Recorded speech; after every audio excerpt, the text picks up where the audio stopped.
Hitler. So yes, can anybody tell me who was Hitler? Why he's so famous? Okay, so basically, yes, very good. ये आपने कहाँ पढ़ा है? Okay, so basically, Hitler जो है, he was a very strong personality, and once he was the ruler of Germany. Alright, and Germany is a country in Europe. Europe जो continent है वहाँ पे आपका जर्मनी है, उसका जो नेबर है on the western side is France, then eastern side में पोलैंड. सो जो भी आपने यूरोप का मैप देखा होगा या फिर वर्ल्ड में यूरोप आपको लोकेशन पता होगी, तो वहाँ पे जो है जर्मनी है. And he was very famous ruler.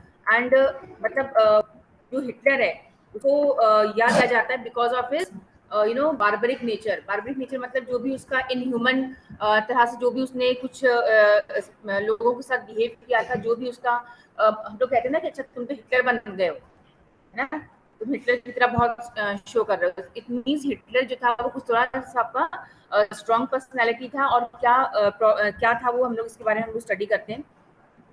Now यहाँ एक जो है आपको एक स्टोरी फॉर्म में दिया, उसे हम देखें. In the spring of 1945, a little 11-year-old German boy called Helmut was lying on bed when he overheard his parents discussing something in serious tones. ठीक है, तो 1945 की बात है ये, जब आपके एक 11 साल का बच्चा, he was a German child and he heard his parents discussing something, and what he heard, उसने ये सुना कि his father who was in the army, उसके फादर आर्मी में थे या फिर शायद वो कोई डॉक्टर थे.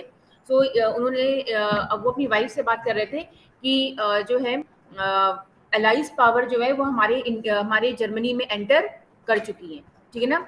एलाइज पावर जैसे भी वर्ल्ड वॉर हुआ था उस समय आपका जो वर्ल्ड था, जो मेजर पावर्स थी, they were divided into two groups. One was allied powers जिसमें अमेरिका, अमेरिका, इंग्लैंड, फ्रांस, ये सारी कंट्रीज थी, Russia. And one was axis power. Axis power में कौन था? आपके जर्मनी, देन आपके इटली और अदर कंट्रीज थे उसमें. So world was divided into two groups. So ये लड़का था हेलमट, इसके जो फादर थे वो अपनी वाइफ से क्या कह रहे थे कि allies power they have entered Germany. अब हमारे साथ वही होगा जो हमने ज्यूज के साथ किया है. ठीक है ना. ज्यूज कौन थे? JEWS. Jews is a religion. और जो आज के टाइम में इजराइल का आपने नाम सुना ना, इजराइल में आपकी मेनली ज्यूज कम्युनिटी पाई जाती है. सो ज्यूज जैसे हमारा हिंदू रिलीजन है वैसे आपकी ज्यूज हैं, बट उनकी संख्या जो है उनका प्रोपोर्शन कम है. ठीक है ना, काफी कम पाए जाते हैं. तो जर्मनी में जो ज्यूज थे शायद उनके साथ बहुत बुरा किया था कुछ, तभी तो है ना इसके जो फादर है वो कह रहे हैं कि हम लोग जो है सबके सब क्या करते हैं, सुसाइड कर लेते हैं. ठीक है ना. We are going to kill ourselves. वो अपनी वाइफ कहता है कि हम लोग अपने आप को जो है खत्म कर लेते हैं. और क्योंकि जो एलाइज पावर है वो जर्मनी में आ चुकी है, और now they are going to treat same us in the same manner as we treated the Jews. तो इसका मतलब उन्होंने कुछ ज्यूज के साथ बहुत ही गलत किया था. The next day, he took Helmut to the woods where they spent their last happy time together, singing old children's song. Later, Helmut's father shot himself in his office. Helmut remembers that he saw his father's bloody uniform being burned in the family fireplace.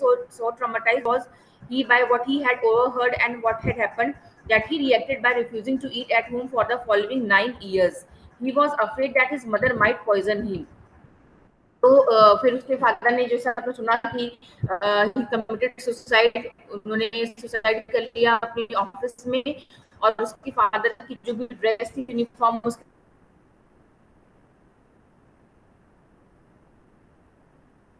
घर के जो भी जहाँ भी जो पीछे जंगल था वहां पे उसको उसके मदर ने जो भी उसको बर्न कर दिया ताकि किसी को कुछ पता ना चले. और उसके बाद उसने जो है घर में हेलमट ने मतलब खाना खाने से तक वो डरता था, क्योंकि उसे लगता था कि उसकी मदर जो है वो अपने आप को और बच्चे को जो है पॉइजन देके मार डालेगी, क्योंकि उसे सुना था ना कि पूरी फैमिली सुसाइड कर लेगी. तो उसको ये हमेशा डर रहता था कि मतलब मुझे भी जहर दे दिया जाएगा. तो वो बल्कि बहुत डरता था. Although Helmut may not have realized all that it meant, his father had been a Nazi and a supporter of Adolf Hitler. And उसके father ने डरे क्यों? Because वो जो थे नाजी सपोर्टर थे, जो हिटलर की पार्टी या हिटलर की believed in a particular philosophy, and the name of the philosophy was Nazism. Nazi, उसे नाजी फिलॉसफी कहा जाता था. नाजी फिलॉसफी क्या थी वो हम आगे चल के पढ़ेंगे. And he was supporter of Adolf Hitler. ठीक है.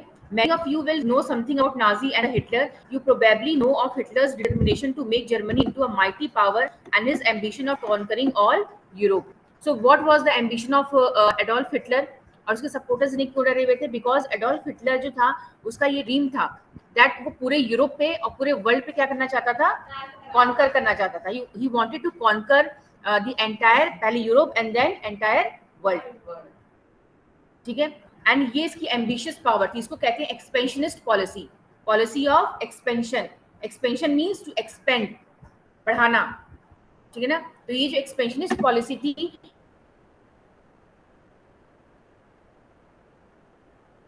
it proved very disastrous for the world, not only one time but 2 times, because both the world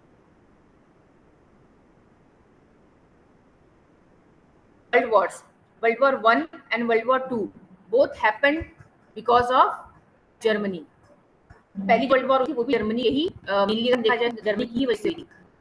expansionist policy होती है अपने इलाकों को फैलाना कि हमारे आसपास जो भी कंट्रीज हैं उनको हम उपलब्ध मिले. तो ये जब डिजास्टर हो जाता है, क्योंकि अगर सामने बड़ा आता है या कुछ बड़े दूसरा कंट्री सपोर्ट करता है तो उस टाइम क्या होता है, सब आपस में भिड़ जाते हैं. तो वही यहाँ पर युवा हम देखते हैं. Now Nazism was not one or two isolated act, it was a system. But what was Nazism? It was a system, a structure of ideas about the world and the politics. तो जो भी लोग Nazism में believe करते हैं, ठीक है, जैसे हम लोग कहते हैं ना, हम गांधीयन प्रिंसिपल में बिलीव करते हैं, we believe in the non violence. Like Gandhi ji किसमें बिलीव करते थे? नॉन वायलेंस में. तो नॉन वायलेंस क्या चीज है? आइडियोलॉजी. ये एक विचारधारा, ये एक सोच है. और जो भी गांधी जी की विचारधारा से सहमत रहते हैं उन्हें हम क्या कहते हैं? Gandhian principles. ये जो गांधी जी की जो विचारधारा है उससे हम सहमत हैं. तो नाजी भी उसी तरह का एक प्रिंसिपल था और उसमें माना जाता था कि जो भी आपके आर्यंस हैं, ठीक है ना, जो भी क्रिश्चियंस हैं, जो भी आर्यंस हैं, they are only the pure blood on the earth. ठीक है. जो फेयर लोग हैं, जिनकी आंखें ब्लू हैं, ठीक है, जो टॉल हाइटेड हैं, जो आपके आर्यंस रेस को बिलीव करते हैं, है ना, आर्यन जो रेस है, आर्यन रेस किसको कहा जाता है? जो सुपीरियर होता है. मतलब ये हिटलर कहता था कि जो आर्यंस हैं they are superior, they have pure blood. और जो भी अदर कम्युनिटीज हैं, चाहे वो आपके अदर वर्ल्ड में चाहे कितने भी हो, दे आर इंफीरियर पीपल. उसका ये मानना था. और वो ज्यूज जो कम्युनिटी थी, रिलीजन था, उससे सख्त नफरत करता था. क्यों? क्योंकि उसका मानना ये था कि जब जीसस क्राइस्ट, है ना, उनका क्रूसिफिकेशन हुआ था, मतलब उनको जब सूली पे लटकाया गया था, तो वो किसने लटकाया था? ज्यूज कम्युनिटी के लोगों ने. अब ये बात सच है नहीं, उसका क्या पता, लेकिन उसने अपने तरफ से इसको मान रखा था. अब क्योंकि जीसस क्राइस्ट कब थे कब नहीं थे किसी को कुछ है ना, कोई ऐसा श्योरिटी नहीं है, लेकिन उसने अपने मन में बना रखा था. जो भी है उसकी अंडरस्टैंडिंग ये थी कि जो जीसस क्राइस्ट को क्रूसिफाइड किया गया था वो ज्यूज कम्युनिटी के लोग थे. So he used to hate Jews people. और शायद वो अपने दिमाग में ये सब बना के रखा था, क्योंकि और लोगों ने तो कभी ऐसा सोचा नहीं, है ना. तो वो he had a very strong hated feeling for the Jews community and he hated all the undesirable people. जो भी जर्मनी में हैंडीकैप लोग थे, ओल्ड एज पीपल थे, ठीक है ना, जिनको मानसिक रोगी थे, या जो गरीब थे, या जो ज्यूज थे, या जो नॉन आर्यंस थे, वो उनको क्या कहता था? अनडिजायरेबल. अनडिजायरेबल मतलब क्या होता है? What is undesirable?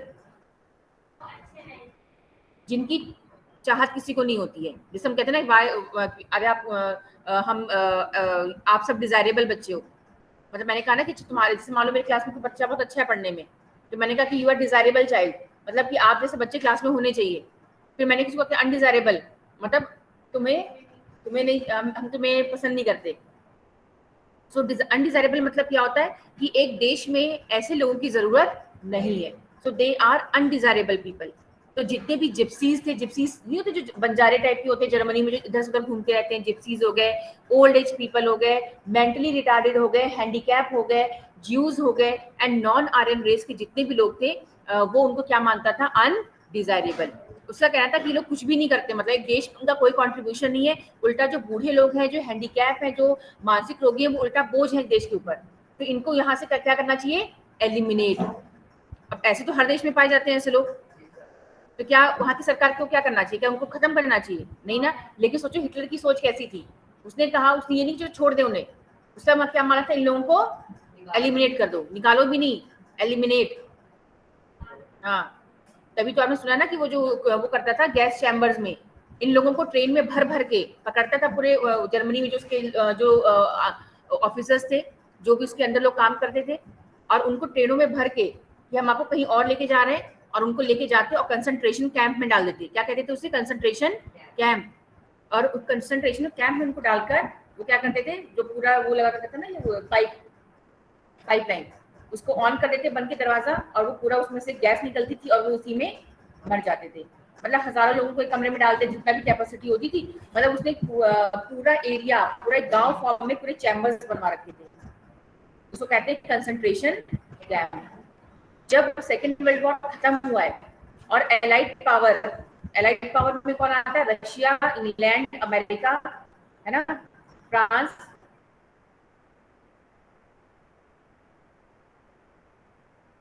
ये सब जब पहुंचे जर्मनी में और पोलैंड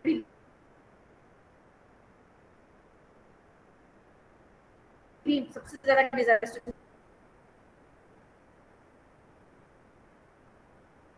किया था हिटलर ने, क्योंकि पोलैंड जस्ट उसका पड़ोसी है और उस पर सबसे पहले उसने कब्जा किया था।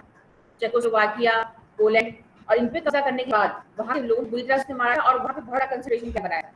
तो जब वहां भी अमेरिकन फोर्सेज और इंग्लिश फोर्सेज, फ्रेंच फोर्सेज पहुंची हारने के बाद जर्मनी को, और उन्हें देखा है, तो उन्होंने पूरा पहाड़, डेड बॉडीज की पहाड़ बने हुए थे, मतलब पूरे डेड बॉडी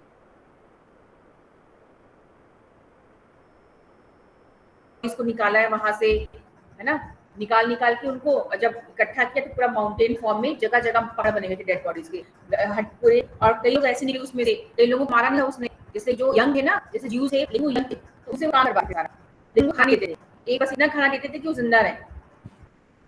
ठीक है ना। तो जब उन्होंने देखा तो उन्होंने लगा कि ये बिल्कुल नर्क की तरह सिचुएशन है, तभी तो उसको कहा जाता है ना हिटलर को। पहले लोग लगता था कि चलो जर्मनी में जो है वो जो भी कर रहा है एक्सप्लेन कर रहा है, लेकिन जब लोगों ने देखा वहां पे जाके वहां कंडीशन, तब उन्हें लगा कि बहुत बार्बरिक एक्ट है। बार्बरिक मतलब जिसको हम कहते हैं बहुत क्रूएल एक्ट है, कि वहां लाशें की डेड बॉडीज बिल्कुल बिछी हुई, पहाड़ बना बिल्कुल, जब कुछ लोगों को जो बचाया ऐसे किया वो साइलेंट चला है, क्योंकि आपने काम करवाया, खाना से इतना जिंदा है तो उनकी पूरी बॉडी जो क्या होगी लाइक अ स्केलेटन, चल बस वो जिंदा चल रहा है तो लग रहा है कि स्केलेटन चल रहा है। ये कंडीशन हुई थी। तब बड़ी को समझ में आया कि इनह्यूमन था, मतलब इन दिस वाज। तो जब केस चला ना हिटलर के ऊपर, हिटलर ने सुसाइड कर लिया, लेकिन जो उसके ये सब थे, उसके चेले चौपाटी थे, मतलब के साथ जो उसके ऑफिसर्स थे, जो उसके साथ काम करने वाले वर्कर्स थे, उन लोगों के ऊपर कौन सा, जब उनको पकड़ा गया तो उनके ऊपर कौन सा केस चला है? केस अगेंस्ट ह्यूमैनिटी, मतलब मानवता के खिलाफ केस चला गया, मतलब केस का नाम रखा गया, और उसके लिए वर्ल्ड इंटरनेशनल ट्रिब्यूनल बनाया गया। ठीक है ना। लेकिन उन लोगों को वो पनिशमेंट नहीं दी गई जैसा हिटलर ने किया था, वो तो बहुत ही इनह्यूमन ट्रीटमेंट था, मतलब मानवीय उससे बहुत ही हटके था, कि गैस चैम्बर में जिंदा आदमी को छोड़ देना मरने के लिए, उनको ठंड में कपड़े ना देना, मतलब इस तरह से वो टॉर्चर करता था। इसको कहते हैं टॉर्चर करना। गोली से मारे तो चलो काम खत्म, लेकिन टॉर्चर करके मारा तो it was act of barbaric, inhuman act था। और उसके लिए तो इसी एक्ट से ये लोग डरे हुए थे। अभी जो आप हेलमट की फादर की स्टोरी सुन रहे हैं ना, ये उसी चीज से डरे हुए थे। उसने कहा ना कि जैसे हिटलर ने इन लोगों के साथ किया है वैसा ही अब ये लोग हमारे साथ करेंगे, लेकिन इन लोगों के साथ ऐसा नहीं हुआ। इन लोगों को पनिशमेंट दिया गया जो भी इनको इनके हिसाब से, लेकिन ऐसा नहीं हुआ क्योंकि वो तो भी ह्यूमैनिटी के अगेंस्ट में था। अब दूसरे पावर लोग ऐसे थोड़ी करते हैं। Now in May, जिसमें आपको बताया, in May 1945, Germany surrendered to the Allies, anticipating what was coming. Hitler, his propaganda minister Goebbels, and his entire family committed suicide collectively in his Berlin bunker in April. तो Berlin का जो bunker था, Berlin क्या है, राजधानी है Germany की, तो उसका जो बंकर था, बंकर मतलब जो अंडरग्राउंड जो भी उसने अपना बना रखा था ठिकाना, वहां पे उसने, और उसका जो क्लोज मिनिस्टर था जिसका नाम था गोबेल, जो उसका क्लोज मिनिस्टर था, और उसकी पूरी फैमिली ने क्या किया? सुसाइड कर लिया। जैसे उसको पता चला है कि French power, American power Germany के अंदर घुस चुकी है, रशियन पावर अंदर आ चुकी है, तो उस डर से कि हम पकड़े जाएंगे और हमारे साथ क्या ट्रीटमेंट होगी, उन्होंने क्या किया? सुसाइड कर लिया। At the end of the war, an international military tribunal at Nuremberg was set up to prosecute Nazi war criminals for crimes against peace, for war crimes and crime against humanity. तो जब allies power आई है और उन्होंने सारे army वालों को पकड़ा, जो जर्मन नाजी पार्टी के थे, नाजी जो आर्मी पर्सनल थे, उनको पकड़ा है, तो वहां पे उनके खिलाफ केस चलाया गया। कहाँ पे? नूरेमबर्ग में। नूरेमबर्ग जो जर्मनी की सिटी है, वहां पे एक केस चलाया गया उनके खिलाफ। और उस केस किस बेसिस पे चलाया गया? War against crime for peace, शांति को भंग करने के लिए, क्योंकि जर्मनी की वजह से इतना बहुत बड़ा वॉर हुआ था। ठीक है ना। Then for war crimes, war के दौरान जो भी क्राइम हुए, and then crime against humanity. ये सारे चार्जेस जो है जर्मनी और उसके जो और अलाइड एक्सेस पावर थी उनके खिलाफ चलाए गए। Now Germany's conduct during the war specially those which, इससे पहले देखो कि एलाइज पावर में कौन था, देखो एलाइज मिला आपको न्यू वर्ड्स में। The allied powers were initially led by UK and France. In 1941 they were joined by USSR and USA. So आपका जो एलाइज पावर था,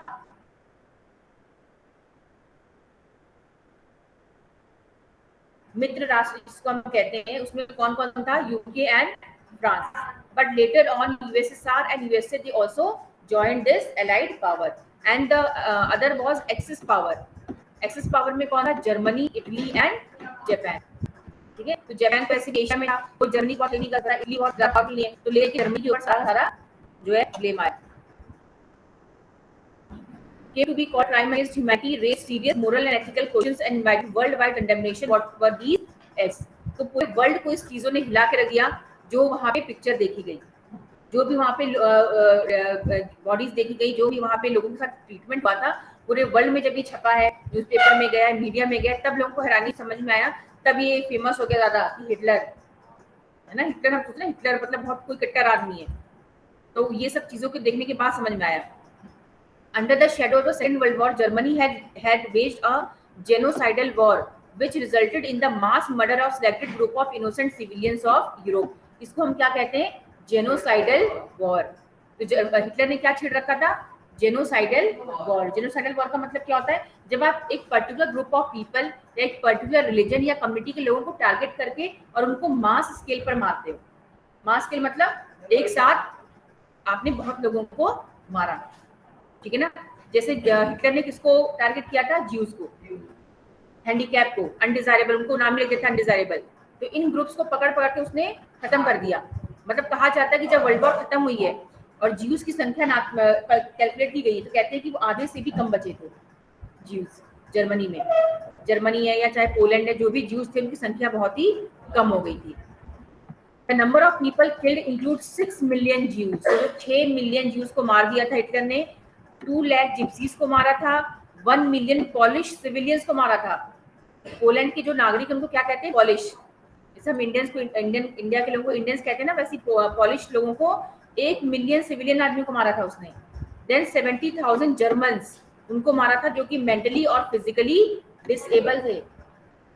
ठीक है, उसके बाद ये तो संख्या है। उसके बाद उसने अपने पॉलिटिकल अपोजिशंस को भी बहुत सारे लोगों को मारा था। जैसे इतना जब खतरनाक आदमी है ही, तो जब वो जर्मनी का चांसलर नहीं बना था, जैसे हमारे यहाँ पे पीएम होते हैं ना, वहाँ पे चांसलर कहा जाता है, तो वहाँ पे जब वो जर्मनी का चांसलर नहीं बना था, उससे पहले ही वो जर्मनी, समझ लो कि वो बहुत ही स्ट्रॉन्ग पर्सनैलिटी था हिटलर पहले से ही। बहुत ही एम्बिशियस होते हैं ना कुछ लोग जो भीड़ से हटकर होते हैं, तो वो बहुत पहले से ही, वो बहुत देखने में प्रॉब्लम है, वो देखने में ही पहले से कोई बहुत अट्रैक्टिव नहीं था फेस से, या बहुत शॉर्ट हाइटेड था वो, उसकी हाइट भी बहुत कम थी, देखने में भी अच्छा नहीं, ऐसे कोई बहुत स्मार्ट हो। बट जो उसकी स्पीकिंग पावर थी, जो वो लोगों से बात करता था, कम्युनिकेशन पावर जो थी उसकी, और जो उसका एक होता है ना स्ट्रॉन्ग विल, वो बहुत ही स्ट्रॉन्ग था। तभी वो पहले क्या था, वो आर्मी में जस्ट एक सोल्जर था, एक जो छोटे मोटे सोल्जर नहीं होते जो चिट्ठियां यहाँ से वहां पहुंचाते हैं, वो था। धीरे धीरे करके वो आर्मी में उसकी जो पोस्ट है वो इंक्रीज हुई है। उस समय शायद ऐसा पता ना कि अच्छा तुमने अच्छा काम किया तो इसको पोस्ट थोड़ा सा ऊपर दे दो, तो ऐसे करते करते वो जो है जो आर्मी में है उसमें अच्छी पोस्ट पर आया। और फिर आर्मी से उसने क्या किया, जब आर्मी उसने कंट्रोल कर ली, तब जाके उसने चांसलर की पोस्ट को ऑक्यूपाई किया है। और ये करते करते उसने अपने ऑपोजिशन जो मिनिस्टर्स थे ना, धीरे धीरे उसने उनको क्या किया, एलिमिनेट करना शुरू कर दिया, खत्म करना शुरू कर दिया। क्योंकि जब वो ऐसा तो था नहीं, जब आप कुछ सनकी होगा, ऐसे आदमी क्या होते हैं, दिमाग से कुछ तो उसमें प्रॉब्लम थी। तो जब वो इतने लोगों को मार सकता है, तो फिर अपने अपोजिशन लीडर को खत्म करने में क्या बात है, ताकि वो जर्मनी की पूरी पावर उसके हाथ में आ जाए, तब उसके हाथ में पूरी पावर आई है। Nazis devised an unprecedented means of killing people, that is by gassing them in the various killing centers like Auschwitz. ये ऑस्विच सिटी जो है, यहाँ पे बहुत ज्यादा आपको शायद ये पोलैंड में है, तो यहाँ पे आपको बहुत सारे कंसंट्रेशन कैंप मिलेंगे ऑस्विच में। और यहाँ पे क्या था, गैस चैम्बर्स बनाए गए थे इन द कंसंट्रेशन कैंप, जो मैंने आपको बता दिया यहाँ पे क्या करता था। The Nuremberg trial sentenced only 11 leading Nazis to death. Many others were imprisoned for life. जब केस चला है तो सिर्फ 11 लोगों को डेथ सेंटेंस मिला है, जो भी आपका इंटरनेशनल ट्रिब्यूनल बनाया गया था। तो जो भी 11 मेन हिटलर की तरफ से थे, हिटलर तो चला गया, लेकिन जो उसके 11 मेन साथी थे उनको डेथ सेंटेंस दिया गया है, जो मेन कल्प्रिट थे, और बाकियों को क्या कर दिया गया, इम्प्रिजन, मतलब कारागार की सजा दे दी गई। The retribution did come, yet the punishment of the Nazis was far short of brutality and extent of their crimes. लेकिन जो भी उनको सजा दी गई थी वो कहीं भी स्टैंड नहीं करती थी जो उन लोगों ने किया था, ठीक है ना। तो मतलब क्योंकि हर कंट्री ऐसी नहीं है। अब होता है ना कि कुछ लोग होते हैं जो बहुत बारबरिक, अब जो हिटलर ने किया, अब अमेरिकन इंग्लिश फोर्सेस आई तो वो भी उनको ऐसे मारती है, लेकिन वो इस तरह के सब लोग, वैसा नेचर नहीं होता, क्योंकि ऐसा नेचर कुछ ही लोगों का होता है जो कि बिल्कुल दिमाग से आउट होते हैं। The Allies did not want to be as harsh on defeated Germany as they had been after the First World War, ठीक है ना। लेकिन जो हमारी इंग्लिश फोर्सेस थी, जो भी हमारे अलाइज फोर्सेस थी, उन्होंने बहुत ही ज्यादा इनको परेशान नहीं किया, मतलब जर्मन लोगों को या जर्मन फोर्सेस को, क्योंकि उन्हें मालूम था कि फर्स्ट वर्ल्ड वॉर में भी लोग हारे थे जर्मनी, और उस समय जो इंग्लैंड और अमेरिका था, इन्होंने काफी हार्श ट्रीटमेंट किया था जर्मनी के साथ। तो वो भी एक बहुत बड़ा कारण था सेकेंड वर्ल्ड वॉर के लिए। आप समझ रहे हो ना। पहले 1914 में फर्स्ट वर्ल्ड वॉर हो चुकी थी, जो 4 इयर्स तक चला था, 4 साल चला था वो, और 1918 में खत्म हुआ था। उसमें जर्मनी हार गया था। जब जर्मनी हारा है तो सारा का सारा ब्लेम, जो हमारी एलाइज पावर थी, यही एलाइज पावर थी, उन्होंने सारा का सारा ब्लेम किसके ऊपर डाल दिया, जर्मनी के ऊपर, कि जर्मनी रिस्पॉन्सिबल है। और उससे सारी उसकी जो खदान थे कोयले के, आयरन के, सब छीन लिया गया उससे, उसको ह्यूमिलिएट किया गया था। और जितना भी वॉर का एक्सपेंडिचर था, खर्चा बिलियंस ऑफ रुपीज, वो किस रुपीज नहीं, जो भी था पैसा, वो जर्मनी के ऊपर डाल दिया गया था कि तुम सारा का सारा वॉर का खर्चा जो डैमेज हुआ है जिस भी देश में, उसका कौन पे करेगा, जर्मनी पे करेगा, जिसको हम कहते हैं कंपनसेशन ऑफ वॉर, ठीक है। अब जर्मनी के पास ने पैसे कहाँ थे, वैसे ही वो हारा हुआ था फर्स्ट वर्ल्ड वॉर, तो उसने उसके देश में जितना सोना था, सोने के गोल्ड के फॉर्म में उसने अपना जो है कंपनसेशन चुकाया है अमेरिका को, इंग्लैंड को, या फिर जो भी और देश थे, ठीक है। इससे क्या हुआ कि जर्मनी बहुत ही बड़े कर्जे में डूब गया था, बहुत ही गरीबी स्थिति वहां पे हो गई थी, मतलब इन्फ्लेशन हो गया था, इकोनॉमिक डिप्रेशन हो गया था। फिर अमेरिका ने अगेन उसकी हेल्प की, तब जाके उसकी इकोनॉमिक रिकवरी, जब अमेरिका ने देखा कि वहां पे मतलब बहुत गरीबी है, अनएम्प्लॉयमेंट है, एक दो देश हार गए लड़ाई में, वही बहुत बड़ा लॉस होता है, ठीक है ना। उसके बाद फिर उसको वॉर इंडेमनिटी पे करनी पड़ रही है, गोल्ड में वो भी, तो वो कंट्री कहाँ पे कर पाएगी। सरकार भी उस समय बहुत वीक थी, जर्मनी की जो नई सरकार बनाई थी, तो इससे वहां के लोग बहुत गुस्से में आ गए थे कि मतलब जो भी मतलब उनके अंदर एक बदले की भावना आ गई थी कि इन लोगों ने हमारे साथ गलत किया है और हमें कोई ऐसा चाहिए जो हमारे रिस्पेक्ट के लिए बदला ले सके।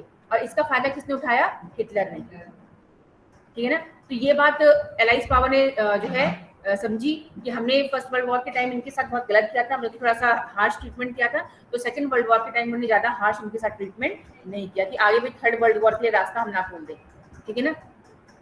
So what was this experience, अब हम देखते हैं तो क्या एक्सपीरियंस था, वो मैंने आपको बता दिया अभी, है ना, कि जो अलाइज फोर्सेस थी उनका कुछ एक्सपीरियंस था कि हमने ऐसा कुछ किया, तो वो जो गलत किया वो एक्सपीरियंस क्या था वो मैंने आपको बता दिया।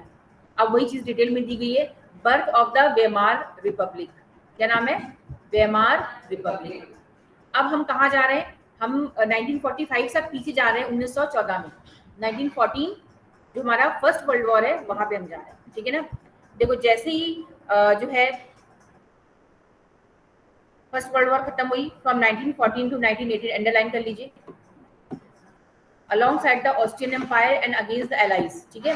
उस समय जर्मनी का साथ किसने दिया था फर्स्ट वर्ल्ड वॉर में, ऑस्ट्रिया ने, ऑस्ट्रिया जो था वो जर्मनी के साथ मिला हुआ था, एंड अगेंस्ट द एलाइज, और किसके खिलाफ था, इंग्लैंड, फ्रांस एंड रशिया, ये उस समय भी थे। यूएसए ने हमेशा कभी डायरेक्ट इन्वॉल्व नहीं हुआ है, सेकेंड वर्ल्ड वॉर में भी यूएसए काफी बाद में आया था, ठीक है ना। तो इंग्लैंड, फ्रांस और रशिया के खिलाफ जो है एक तरफ थे, और जर्मनी और ऑस्ट्रिया एक साथ थे। इन दोनों के बीच में जो है, इसमें काफी हिस्ट्री है कि क्यों लड़ाई हुई, जो भी है। तो उस समय किंग का रूल था जर्मनी में, उस समय चांसलर नहीं था, उस समय कौन था, किंग का रूल था। उसके बाद क्या हुआ, all join the war enthusiastically hoping to gain from a quick victory. सबको ये लगा था उस समय, सब जैसे पहले लड़ाई किसके बीच में हुई थी, जर्मनी तो अपना था ही सपनों में कि हमें तो पूरी टेरिटरी एक्सपेंड करनी, उस समय वहां पे किंग था, ठीक है ना। फिर कुछ ऐसी चीजें हुई जैसे कि ऑस्ट्रिया का जो किंग था, राजा, प्रिंस, उसको पता नहीं क्या नाम था, प्रिंस जो था, जब 1914 में सर्बिया गया है, सर्बिया एक देश है जो रशिया के साथ उसका काफी बनता था, रशिया और सर्बिया में। तो जब वो सर्बिया गया है तो वहां पे उसको किसने मार दिया, ठीक है ना। तो ऑस्ट्रियन प्रिंस को किसी ने सर्बिया में मार दिया। अब इससे ऑस्ट्रिया काफी नाराज हो गया कि हमारे किंग को सर्बिया में मार दिया गया। तो उसने क्या किया, ऑस्ट्रिया ने सर्बिया के ऊपर अटैक कर दिया, ठीक है ना। और जब अटैक किया सर्बिया के ऊपर तो किसने साथ दिया उसका, जर्मनी ने। ये मैं बहुत सारे रीजन है, लेकिन मैं आपको जस्ट क्विक बता रही हूँ कि मतलब कैसे स्टार्ट हुआ वॉर। तो जब ऑस्ट्रियन किंग प्रिंस मारा गया सर्बिया में, तो जर्मनी ने उसको साथ दिया ऑस्ट्रिया का, कि भाई चलो हम भी लड़ो लड़ो, हम भी तुम्हारे साथ में, पता नहीं पीछे से बैकअप करना, ठीक है। तो उसने वो लड़ गया जर्मनी। अब उसने, जर्मनी ने इतना नहीं सोचा था कि ये, नहीं सोचा होगा उसने, उन्हें लगा कि हम लड़ाई करेंगे और हमें जो है थोड़ा बहुत एरिया मिल जाएगा, दूसरे देशों का सब कब्जा करने में लगे रहते हैं ना।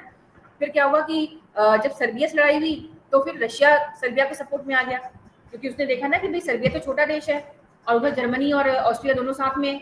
तो उस समय क्या हुआ, रशिया कूद गया जर्मनी के खिलाफ कि हम सर्बिया का साथ देंगे। तो रशिया को भी लगा कि चलो लड़ाई झगड़ा होगा तो हमें भी जो भी हम लोग जीतेंगे, हमें जो जमीन मिलेगी हम आपस में उसको बांट लेंगे। तो ये करते करते जब ये दोनों शामिल हो गए, फिर इंग्लैंड भी उसमें आ गया। जब इंग्लैंड आया है तो इंग्लैंड के सपोर्ट में कौन आ गया, फ्रांस।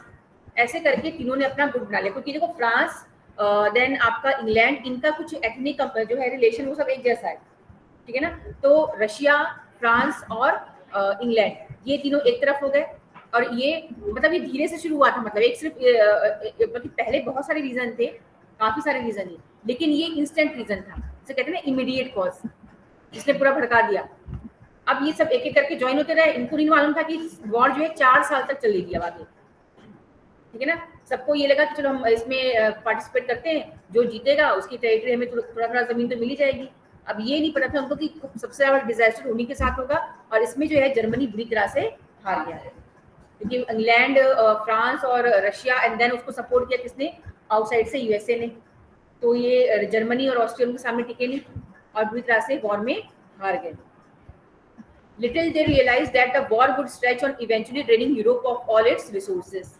और जब वर्ल्ड वॉर खत्म हुई है तो बहुत सारे लोग मारे गए उसमें, यूरोप का बहुत बर्बादी हुई है, क्योंकि सिर्फ जो देश हारता है वही बर्बादी नहीं होती है, जो देश जीतता है उसमें भी डिस्ट्रक्शन होता ही होता है। क्योंकि भाई आप लड़ाई में पार्टिसिपेट करोगे तो उसमें भले हम जीत जाएंगे, लेकिन आप लड़ोगे तो ना, आपकी मैन पावर जा रही है वहाँ पे, आपकी आर्मी जा रही है, आपके हथियार जा रहे हैं, आपको वहाँ पैसा खर्च करना पड़ रहा है। फिर आपके यहाँ पे बोला वहाँ बॉम्ब, मान लो कि आपके देश में बॉम्बार्डिंग होगी तो क्या होगा, आपके देश का भी बर्बादी होगी, है ना।